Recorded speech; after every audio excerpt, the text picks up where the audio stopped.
สาวสวนได้พบเนื้อนวลหวั่นใจสาวเมืองปากซองเมื่อมาเห็นแล้วน้องแก้วสมใจไปปองขอฝากทักน้อง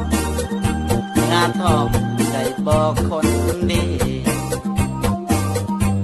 มีแฟนแล้วไปหรือใจยังว่างอยู่ตี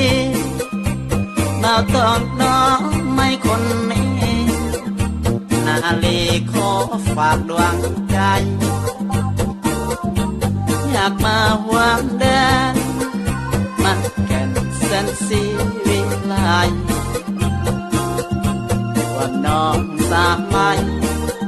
หวันใจสาส่วนคนงามสาวเมืองปากซองห่างไกลใจยังหวังหา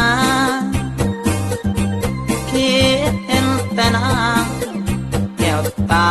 ก็ได้เลื่อนเลืออยากมาหวงหอวันละพอได้บอกวันเยืออยากมาเป็นเพื่อนใกล้ชิดแม่นวลละออขาดมุลเพียงพอส่งให้สมใจไฟฝันทั้งคืนและวัน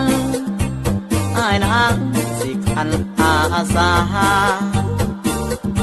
เลือกให้เรื่องสวนเนื้อนวลบ่ต้องหัวสาอ้ายเองสิขันอาสาเพียงน้องแก้วตาน้ำคิดปานี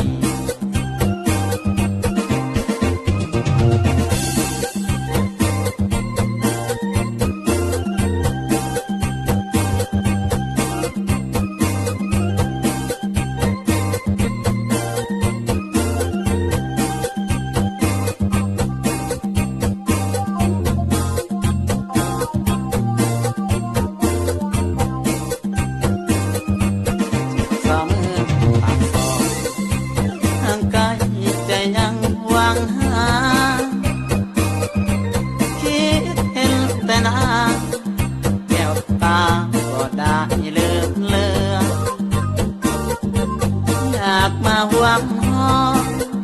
นวลละพอได้บอกควันเยืออยากมาเป็นเพื่อนใกล้ชิดแม่นวลละออขาดมุลเพียงพอส่งให้สมใจไฟฝันทั้งคืนและวันอ้ายนางสิขันอาสา